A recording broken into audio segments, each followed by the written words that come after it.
Hey, what's going on, everybody? We're back with our BKFC Reddit Ask Me Anything. We're joined by Joseph the Dark Knight Creer. How you doing, sir? Hello. A I'm fellow doing fine. weird guy. Have you always been weird? I feel like when I interview you guys, I get extra weird. Like when I'm not on camera, I feel like I'm normal, but when I talk to you guys, I'm extra weird. No, I'm definitely weird. I'm just like an antisocial person. So yeah. Is that what got you into fighting? As being an antisocial person? Like, were you picked on at all? Like, what got you into fighting? Um, I think what got me into fighting is I've always liked the ideal of combat. Um, my brother and I, we grew up. We used to watch pro wrestling real heavy, and then I remember my grandfather. He introduced us to kung fu movies, and uh, and then in our era, the kung fu movies of the '80s and '90s, like a kickboxer and what was some more of them? Blood sport, Definitely right? kickboxer. Yeah, kickboxer and blood sport and stuff like that.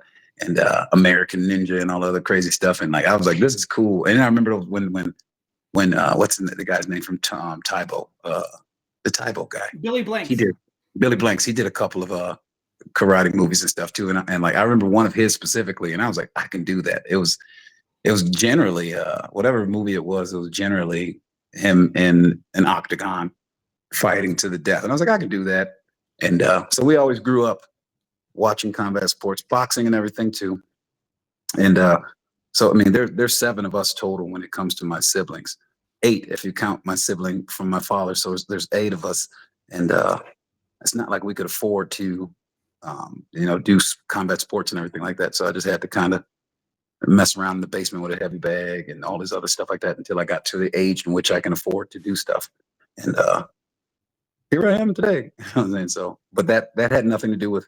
I mean, of course, every kid gets picked on and things like that. When I was younger, the kids that actually picked on me were girls.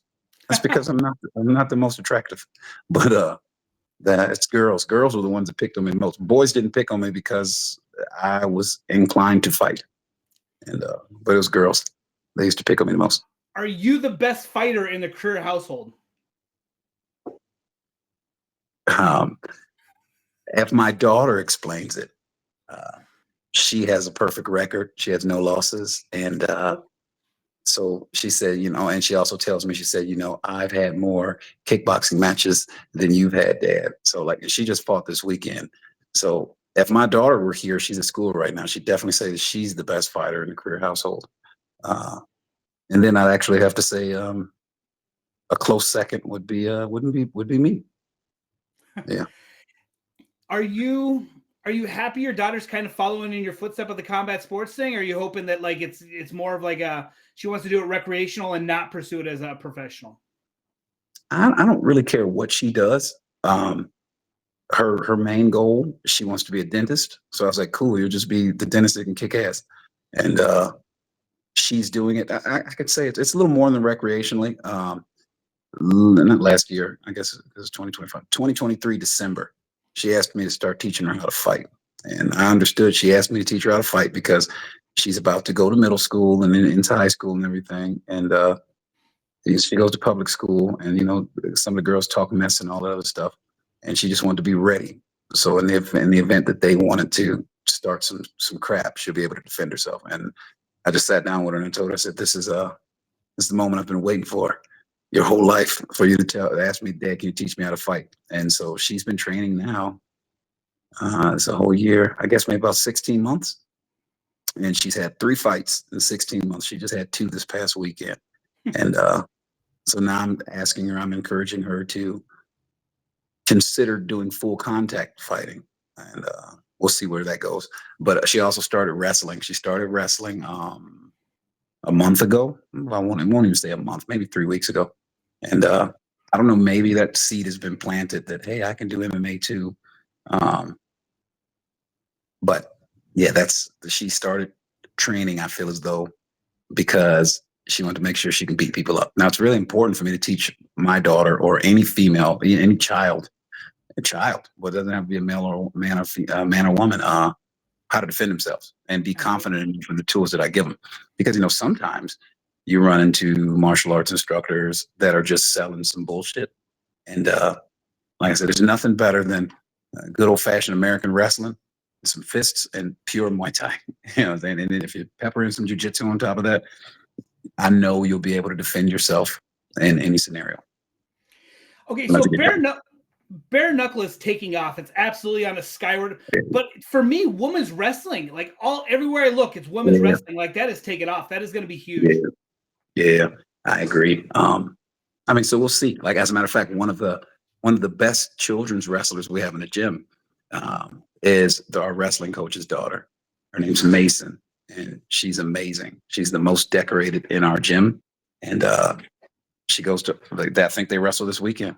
They wrestle this weekend. They wrestle next weekend, and they actually even asked my daughter to wrestle next weekend, but she's like, "Oh, I can't. My dad's fighting." So that was her first opportunity to go to a wrestling event, and but she'll get there, and that is a testament to all the ladies that are in U.S. wrestling today, and they're making headway for little girls to aspire to be wrestlers as well. So, All right, I got a question from the Reddit. He wouldn't give me his real name, but he said he trains with you. He goes by Second Best Shaolin. He would like to know nope. what's your okay. So what's your dream fight location / opponent? Okay, so I'll pick at the BKFC for a minute. My dream fight location would be like Dubai or Italy or even in the UK, but so one of those exotic locations. Well, I can also say Japan, but I don't know if there's BKFC Japan yet. So those are like my dream locations. But I'm actually waiting for the opportunity for bare knuckle to be approved in Michigan, because I'd like to fight in Detroit. That's where I'm from. I'm from Detroit, Michigan, and I'm just waiting for that day where David Feldman or one of the guys posts BKFC Michigan, BKFC Detroit, and I'm just going to tell them, put me on the card. I've got thousands of relatives. That's where I'm from. I've got all these friends and high school comrades and college buddies and stuff like that. That would honestly be one of my dream locations if it comes to stateside, uh, Detroit, Michigan, and the opponent. I mean, with the current state of bare knuckle, I mean, I've got my list of guys, and right now they're all lined up for me and these opponents to face each other. So, like, you've got, I always think about the top tier, the guys that are above me, the upper echelon guys. Like, I'm about to fight Jarrett Warren, and that's a fight that I was absolutely intended on the plan. I planned on having it, especially when he was the champion. I said, okay, if I want to do anything in this sport, I got to get through Jarrett Warren. If I want to do anything in this sport, I got to get through Mike Richmond. If I want to do anything in the sport, the Josh Dyers that are out there. Who else? And then, at the time, Lorenzo Hunt was the light heavyweight champion, and so these are the gentlemen. And then on the weight class above me, the heavyweight guys. Once again, you've got your Lorenzo Hunts, you've got your Chris Kermozis, you've got Brian Atchison. And Brian and I, we're on speaking terms. We're friends. I have no issues with them. But I was like, oh yeah, I got those guys. And those are the people that I pay the attention to. I mean, you've got the Joe Escobozas, and at one point they were going to do a BKFC Africa, and they wanted me to fight Pitbull. Jeremy. You heard about it, Jeremy Stevens? Smith, Jesus. And I mean, I always explain to everybody, I will accept any fight that the BKFC gives me because it's fighting. And I've been doing it so long now that it's second nature. It's breathing. So I'm not going to say, no, I can't fight that guy. He's too tough. It doesn't matter. I just want to touch on something. I thought Michigan was open because I believe I remember they posted BKFC Detroit, but then something happened, and so it opened last year. But I remember they were saying something about they wanted to do a really big card there, and so I'm excited for this Ice Wars thing. I know it's not necessarily BK. Oh, yeah, I saw that. But yeah, I'm excited to go. You should throw on the skates and go beat up some hockey players. I can't skate to save my life. Ice skating, it's something I can't do. And I saw I know they were looking for people And they said, one of the prerequisites is you have to know how to ice skate. I was like, yeah, something I don't know how to do. So yeah, but other than that, if I knew how to ice skate, I'd definitely do the Ice Wars thing. Okay, I got another But question from one of your teammates, Mr. Cooper. He sent in. He said, "What's the funniest thing that's ever happened to you in the ring?" what's what? I'm sorry. Sorry, what is the funniest thing that's ever happened to you in the ring? Huh.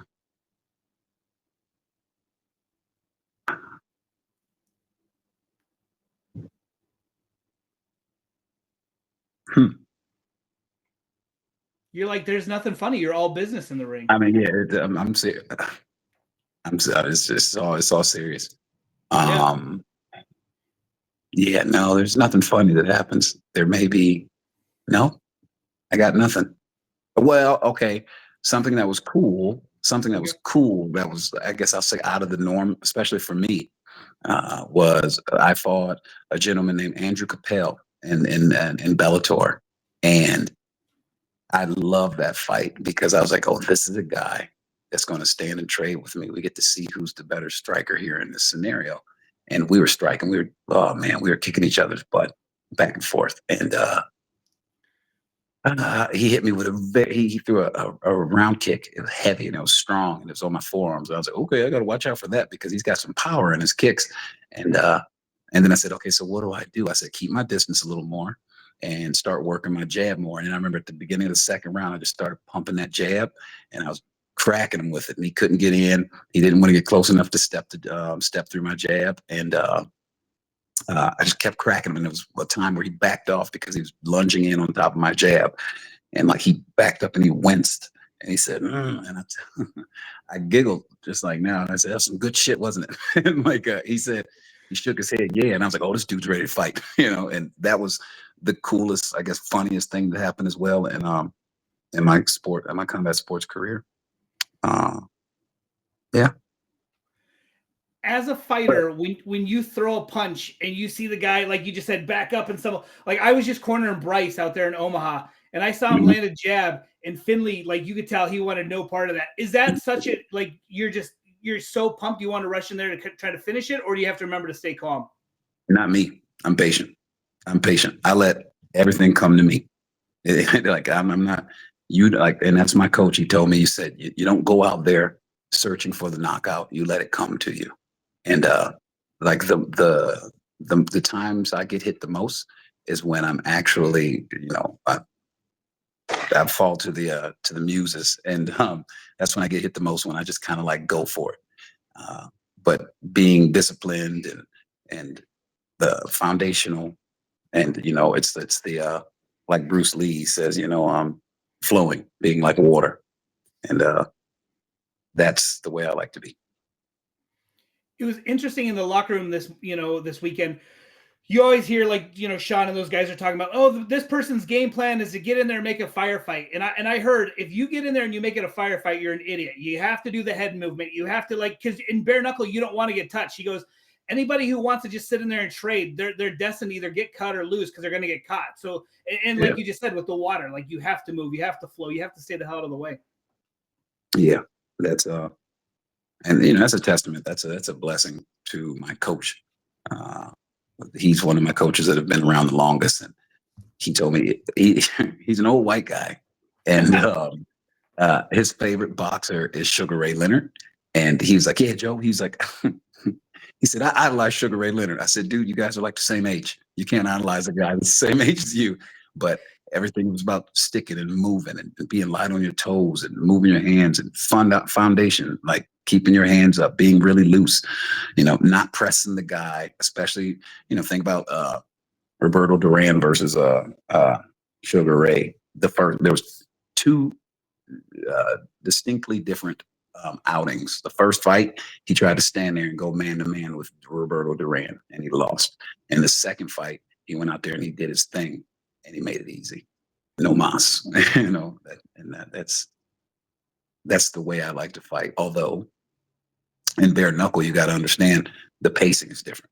Sure. The pacing is different. Like especially in the modern day of boxing, The first couple of rounds, you go out there and you feel the opponent out. You figure out what his tendencies are, like what he likes to do, what he likes to throw, and then you make your little adjustments throughout. And then usually by around round 4 or 5, it's time to open up because you got some rounds left. But in bare knuckle, it's 5 rounds, and they told me that we are going to be fighting in the small ring again, and so it's this tight space. So that means you got to go. you got to work, and like regardless of the small ring or the large ring, and bare knuckle, the pacing is different because you have a wide range of opponents from different martial arts backgrounds, and you kind of don't know what's coming with certain guys, and you have to stay safe, and that's why I fight the way that I do. Okay, so you have a coach, but I also noticed you're coaching a lot of people. Has that improved your are you a better fighter now that you're coaching because you're like, hey, you're seeing it from a different perspective? And how is coaching like? Is that something you want to pursue after you retire from your combat sports? Yeah, I am a coach as well. Like I do have my primary coach. We work together. It's our gym. We own the gym together. But like Coach Donnie, the old white guy with the silver hair. I've known Donnie now for going on 17 or 18 years, and we opened a gym almost 12 years ago now, and he's my coach. But also, when we opened the gym, like uh, I never wanted to be a coach.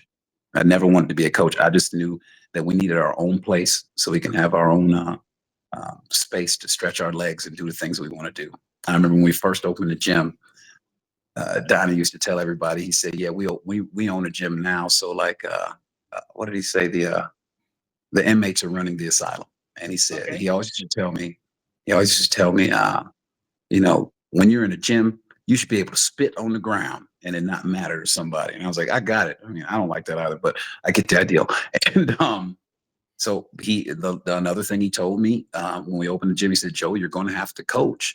And he said, one thing you'll learn about yourself and as a fighter is the more you coach, the more you'll learn. He said, because what you'll see is the tendencies of so many different types of people: tall people, short people, left-handed, right-handed, movers, power brawlers. You learn everything. And then same thing with my Muay Thai coach. He's not here anymore. He didn't die or anything. He's just not in the States right now.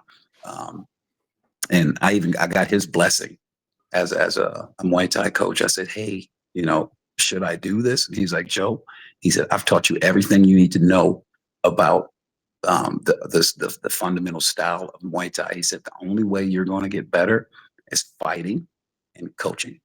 And that's what happened. And then, the more you coach, the more you learn. And coaching is the direct translation of learning, and it works both ways. So I enjoy being a coach. Same thing with jujitsu. When we opened our gym, I was not the head jujitsu instructor. We opened a gym and I was a purple belt, and like I was a brand new purple belt, and I didn't want to coach at all. And then one of the instructors at the time said, "Creer, you need to start coaching." So I started coaching kids class, and obviously it's my hell. It's Groundhog's Day. I coach kids class every day. Whew, I won't say it's horrible. I love those kids, but oh man, it's something Sure. I don't know. Jesus. But once again you learn. So I coach kids class, and like now, obviously, all these years have passed. I teach adult classes, and it's crazy because I almost prefer teaching children's jujitsu, because in the evenings when the adults get there for jujitsu, I think everybody's trying to decompress from work. So they're just like, "Hey, let's roll. Let's just smash each other's heads and everything." And my constant complaint with those guys is, if you don't drill, if you don't do situational exercises, you'll never grow. It's the same thing with sparring. Sometimes we get guys in our gym and they just want to crack each other's heads. And I'm just like, "Hey, you're not going to grow that way." Because what happens is, over time, you're gonna whoop these dudes' asses in our gym right now. But over time, as they continue to put a drop in the bucket every day, they're going to figure out your tendencies, and they're going to know what you like to do, and they're going to build their defensive responsibilities to neutralize what you've got. So that's all I have to say about that. Okay, Cooper sent one more question in. He said, if you could have a superpower for fighting, what would it be?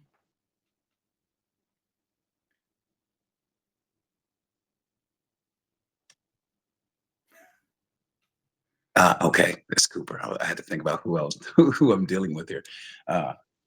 Cooper. I mean, I don't know if you know he's a villain. Sometimes he's an anti-hero. Taskmaster. They not the Marvel movie version of Taskmaster, but the actual comic book, hardcore comic book version of Taskmaster. He's able to interpret uh, his opponent's attacks. Okay. That's a pretty good one because I was going to say something like speed or something like that, but like no, being able to interpret your opponent's attacks, and then he can also so he can interpret his opponent's attacks, that's his opponent's movements, and then once he takes a second to deal with the opponent, he can copy their style exactly. So, Taskmaster. Okay, so we have a Marvel we have a Marvel meeting coming up. We have the Dark Knight versus Captain Deadpool as the main event.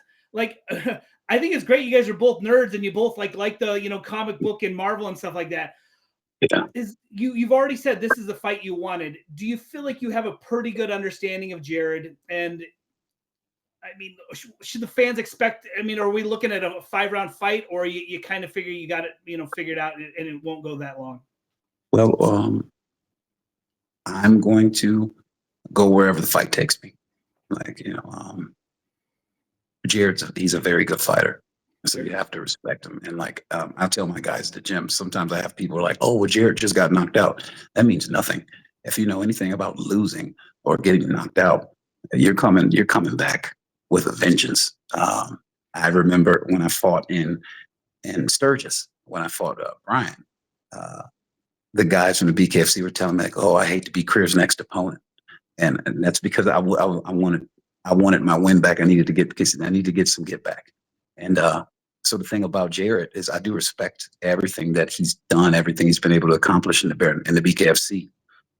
And he's had some really good fights with some really quality opponents. So there's always that you have to respect. Uh, I believe styles make fights. And from what I've seen with Jarrett, he can operate both ways. He can be long and elusive and pretty, but he can actually sit in there and he wants to get inside and make it a war as well. Uh, I'm prepared for wherever it goes, and I'll never be egotistical or arrogant enough to say I'm gonna finish it in the first round or I'm gonna knock him out or anything like that, because that goes against all of the principles that I have. Uh, I don't search for knockouts. I let them come to me. Uh, so in the event that you saw anything like, oh, Creer didn't say he's going to knock the guy out, but I do remember he says if he knocks him out, he's letting it come to him. So it's just wherever it goes. And I'm prepared. I have a game plan. And the beautiful thing about game plans is you don't know if they work until you implement them. And then you have to be tactical enough to make adjustments when your game plan starts to fail. So this fight is basically a number one contender, one would assume. Are right. you looking forward? Okay, so let's talk about the upcoming fight with Dyer versus Richmond. How do you feel that plays out? And do you feel like you stylistically match up better against one versus the other? So, I mean, I never try to look past the person that I have in front of me. Sure. So, like, I didn't even know about Richmond versus Dyer until like 3 or 4, maybe 5 weeks after myself and Jared were announced. But when I saw it, I said, "Oh, that's clever," without being like egotistical. I've always known that I was on the upward trajectory, because I mean everybody knows I will fight whoever I need to fight in order to get to where I want to be, and I've been very vocal with the ideal of me getting the opportunities needed in order for me to climb the ladder to get to the championship fight. Like I said, that's why I'm completely, I won't say necessarily calm, but I completely understand what I have to do fighting Jared Warren in order to get to where I want to be. Even when he was the champion, I said, okay, like my thing was, okay, I've got to fight Jarrett. He's the champ. I got to respect that he's the champ. You know, in the words of Ric Flair, when you're the champion, you're making the most money and you're drinking the most. But that's a Ric Flair thing. You're working for the best and you're making the most. But I always thought it would be Jarrett, myself and Jarrett for the championship. And then he fought Richmond. And with Mike Richmond, I've always known that he's a quality opponent. He's a quality opponent for anyone. And so I knew the Jarrett Warren and Mike Richmond fight was going to be very interesting. And I say it to everybody. I found it unfortunate that we couldn't get more rounds out of it. I was like, damn it. Like, I really want to see this fight, see how it played out, you know? So now Richmond versus Dyer, that's an interesting fight because once again, styles make fights. I know from what I see, Josh Dyer is athletic. He's explosive, and he will swarm you. And the moment that he feels as though he's got you hurt, he's gonna attack. I was there for Josh's fight in Sturgis. We fought on the same card. Sure. I watched him fight the other guy. I don't remember the other guy's name, but I said, okay, I see how that guy operates. And like, once again, he's an athletic guy and everything like that. And then if you think about Mike Richmond, what I can see with my eyes from watching all of his fights is he's a tactician. And that's like right now, my heart skipped a beat. Like, I get really excited thinking about Creer versus Richmond. I'm super excited about that. Like, just imagining me versus Mike Richmond. I get that same feel with me versus Jarrett Warren because I said, these are the top guys. This is what I've always wanted. I wanted the top guys.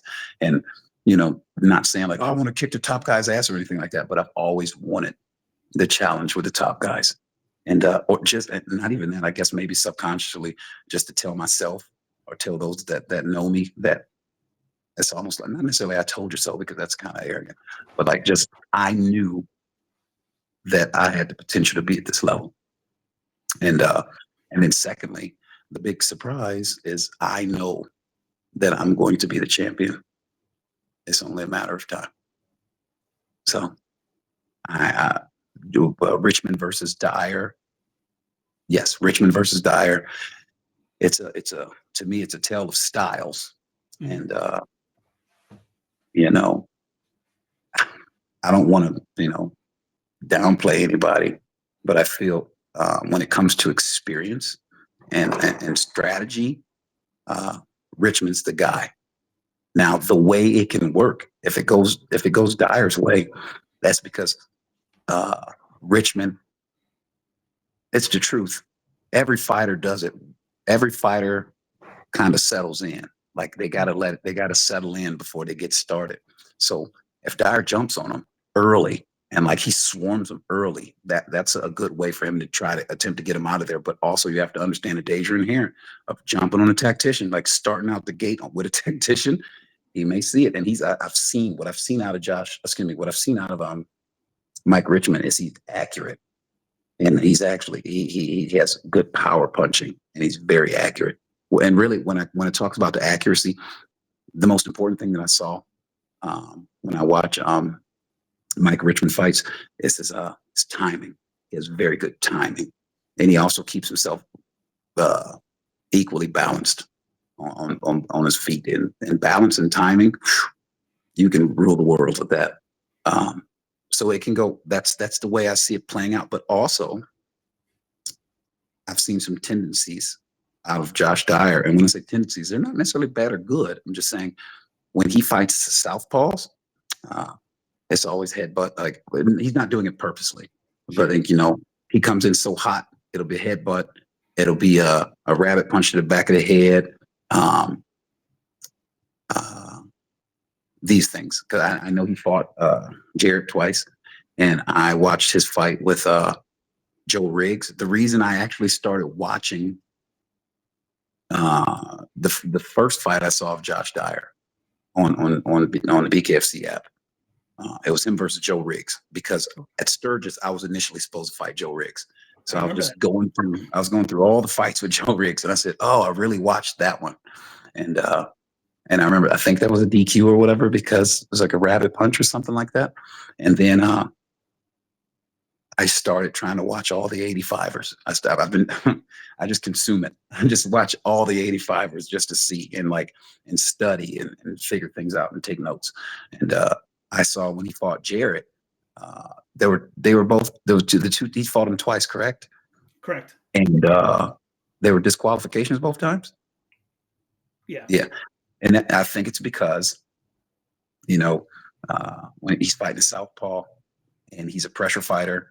And, or say, for example, what I'm trying to get to is when I fought David Simpson in December, I got cut, but I've got like superficial cuts, like my scars and stuff like that, so they open.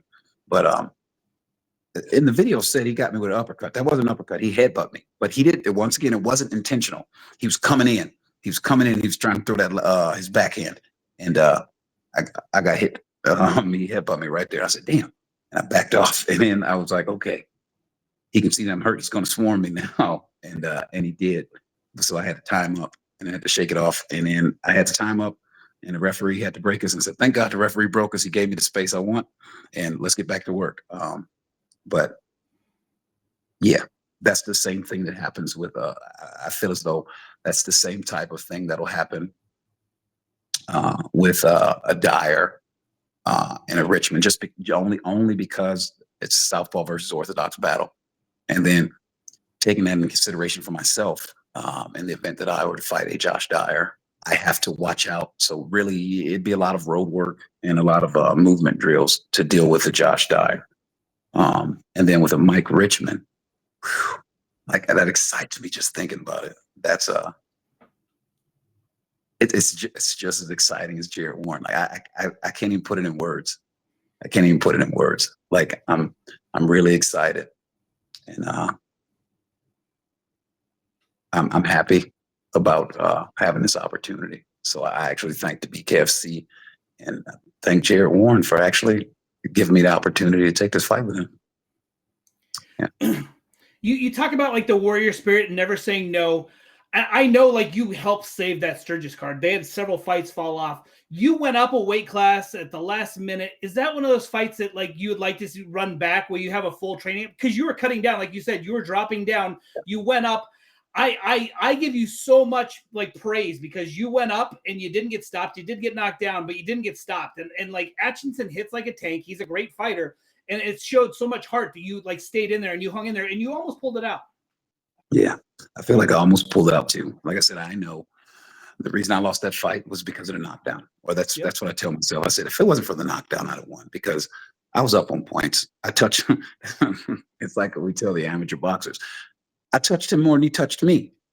It was different. I was being a sniper, and he was a tank. He's a Bryant is a fucking tank, and like I'm just like, dude, and he hits hard too, and I definitely fight. I'd fight like, and I mean this respectfully, because I don't have issues with people. If people have issues with me, that's okay, but I don't have issues with people.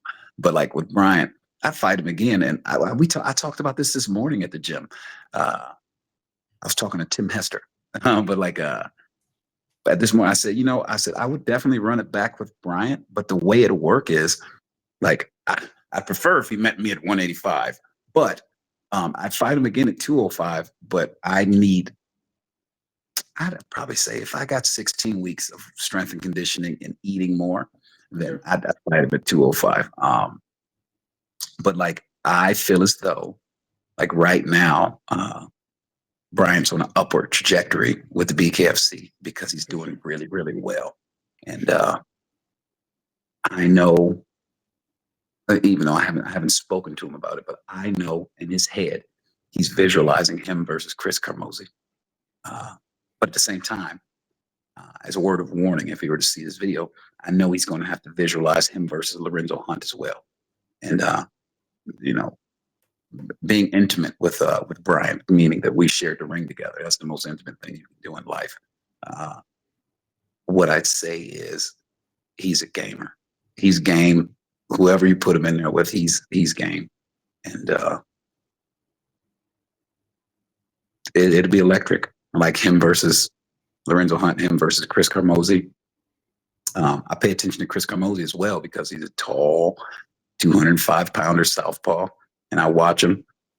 He's long, he's rangy, but he'd have to deal with Brian's aggressiveness and his power. And Brian throws certain strikes from weird angles, and those are the ones that'll catch you. So, yeah.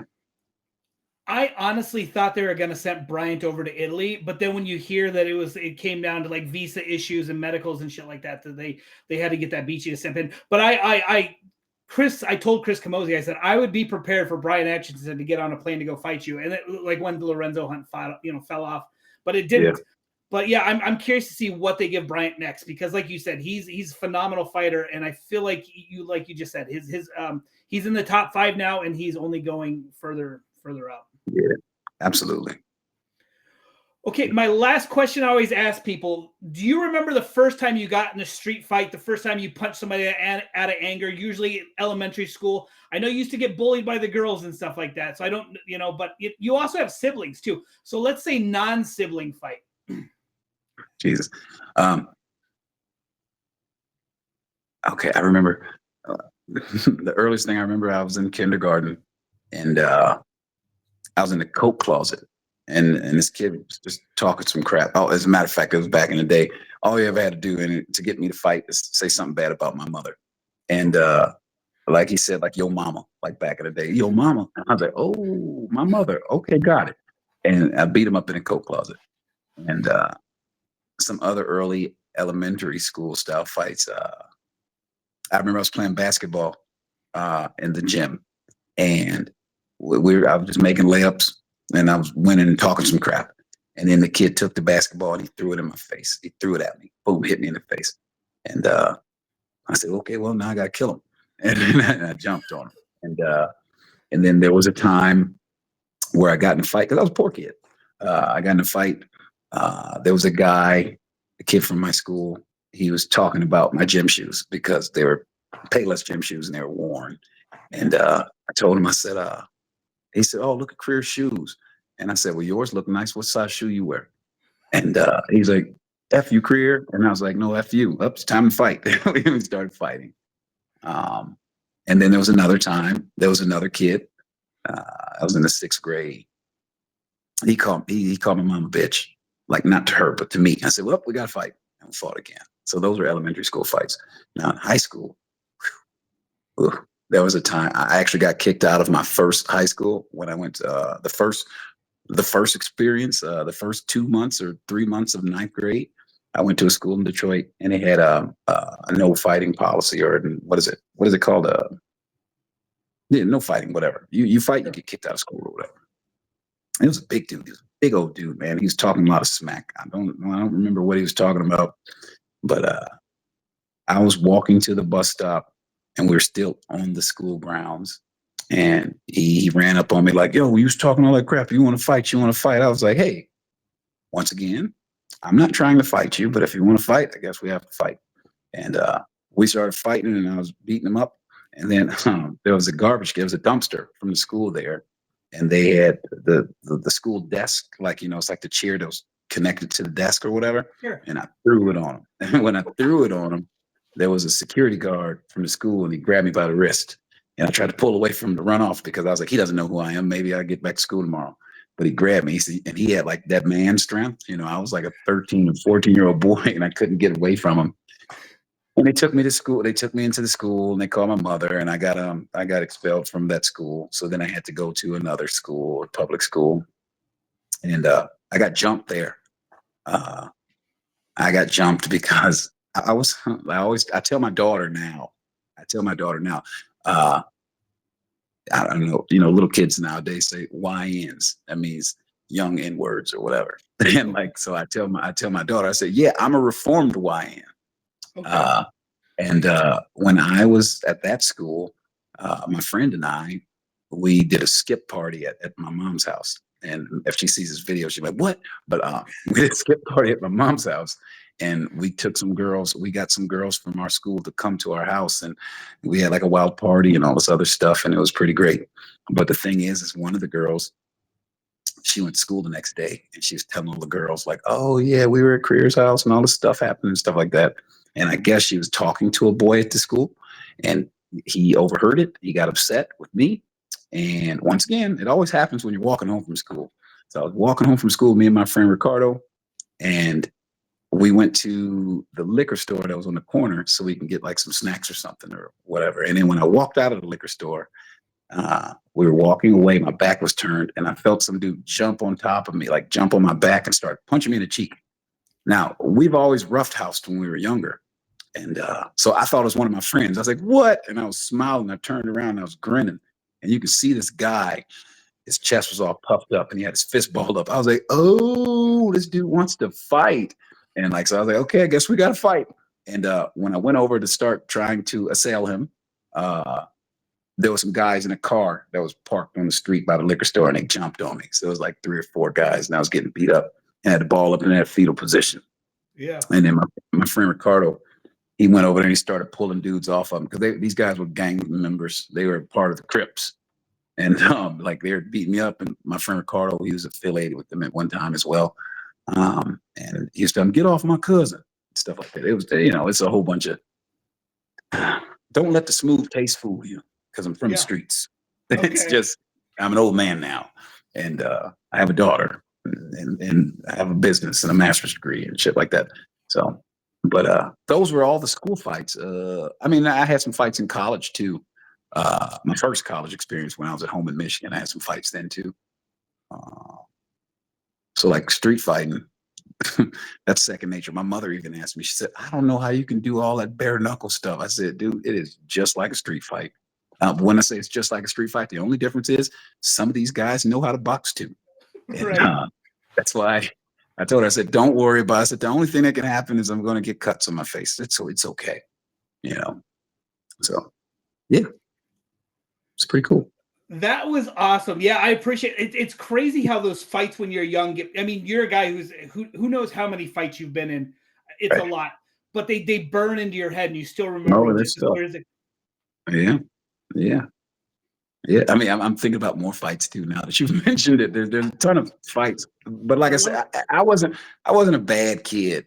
And I mean that. I wasn't a bad kid. It's just I kind of some of the people I chose to hang out with when I was younger, you Absolutely. know, and I put myself in those situations.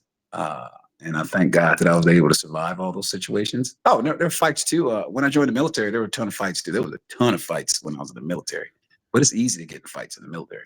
Um, but yeah,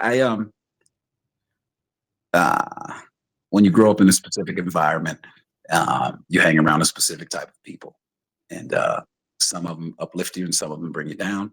I've had just as many negative people as I've had positive people growing up, and evolving into the man that is before you today. Uh, it's funny we talk about this specifically because I just had this conversation with my daughter this morning. Uh, because I've said this to her, so when she sees this video later or whatever, she'll know. I've noticed there's a demon inside of her, and Okay. I've been explaining to her. I said, "You have to learn how to control that thing." Uh, I've always said this to my siblings too when they were younger, like Naruto, that cartoon Naruto, Japanese anime. Like, Yeah. you know how Naruto has the nine-tailed fox that's inside of him. And then if you watch the show long enough, you realize him and the nine-tailed fox, they come to an understanding and then they become great assets to each other. And I explained to my daughter, I said, "There's a demon inside of you." And like with her, I don't understand. I don't know where it comes from because I said, you're not a poor kid. You're not a Right. poor kid. You live on a cul-de-sac. Like I lived in the hood. You know what I'm saying? You have everything you want, iPads and iPhones and a television in her room and Right. all the games that she can dream of and clothes. Jordans. Jordans at 11 years old. Michael Jordan, gym shoes at 11. Right. But I only noticed what my wife, she told me, she was like, yo, Cece, that's my daughter's nickname, is an emotional person. And like, I was like, okay, cool. She's a girl. She's emotional. I understand that. But as I've seen her fight, like now she's once again undefeated, 3-0 kickboxing, right? But as I see her fight, I was like, oh no, she's fighting with a lot of emotion, aggression, rage, and like me, I'm trying to tell her, I'm like, yo, you need to learn how to control that, and you can focus it, and you'll become the fighting will get a little more effortless for you, and you'll have a little bit more longevity. I said because, babe, I'm 43 years old and I'm still fighting. And now that has to do with my lifestyle and how I think about fighting. That's what keeps me safe because I've got people that are friends of mine that have been fighting with me by my side for the same amount of time, but their body has taken a lot of damage. And that's a testament to my boxing coach again. He was just like, Joe, the way I'm trying to teach you how to fight, you'll be able to do it for the rest of your life. Now I don't plan on physically fighting bare knuckles or MMA or anything like that for the rest of my life, but it's what he's meaning is the longevity of your career, keeping yourself safe, keeping yourself healthy, and that's what's important to me. Dude, I feel like you and I connect. Like I said, I can't lie. I was really looking forward to meeting you in Omaha because my interviews when I know a fighter are so much better. But like, I feel like you and I bonded and like this was easy. Like it was one of those things like the stories flow. I can't wait to talk to you again. Good luck against Jaron. Get the win and we'll talk again. And then hopefully you fight Mike Richmond or John or Dyer for the belt. And it's going to be awesome. Big fan. We love you on the Reddit. Thanks so much for your time. Hey, thank you. You have a good day. Is there any sponsors or anybody you want to shout out real quick before we call it? The one sponsor that I got two that I definitely like to shoot a shout out, and that's one is Josh. Dr. Josh Lane Pediatrics. If it wasn't for Josh, I wouldn't get my physicals turned in enough time, or my MRIs, or my EKGs, or my brain scans, and all the other crazy stuff like that. He's a doctor. He has all the connections, and he helps me out every time I ask when it comes to physicals. He'll be like, go to this guy. Sometimes it'll be go to this guy, and it's not going to cost you anything because he has clout like that. So thanks to Josh Lane dermatology. I said pediatrics. Jesus Christ, Josh Lane dermatology. And then another sponsor is Little B Tattooing. That's a lady who trains at our gym, and she has a son named River. And I'll say another shout out would be River's lemonade stand and cleaning. All right. That's her son, and he gave me a T-shirt with a Godzilla. He had a broom and a lemonade stand with to sell lemon juice. But definitely Little B Tattooing, and yeah, those are two people that I'm always going to pump and represent. So yeah, and Murray Landscaping. There's another one. I'm just trying to think of. Now I got more. Murray Landscaping. That's actually Emma and her family. They own a landscaping company. And I'm about to say Steve. It's OLH, right? Yeah. No, OLH, Our Little House, right? OLH. They do side paneling and aluminum stuff like that for building and construction and stuff like that. So those are all and then there's one more. There'd be come on, Wayne Long. He's a real estate agent. He's one of my closest friends, and he's a realtor, and he's really big business here in town. So I'd give him a shout out as well. And one more for Georgia. Jesus Christ, he's right. One more for Georgia would be Guard & Go mouthpieces, custom mouthpieces. They're the ones that actually I got two more new custom mouthpieces the other day. And my point of contact there is a gentleman named Dakota. And he's awesome. He made my daughter's mouthpiece from when she won her fight. It's blue and it says bitch on it. But yeah, Guard & Go custom mouthpieces. And you guys can find them on Instagram. You can find any of those on Instagram. Little B Tattooing. Is it Little B Creations, Champagne? Yeah, Little B Creations Tattooing. Our Little House. Murray Landscaping, and Dr. Josh Lane Dermatology. Yeah, those are my guys. I better get you off before you remember another dozen or so. But thanks so much for your time, dude. I appreciate it so much. Have a great day, and thank you again. No problems. Thank you. All right, bye. Bye.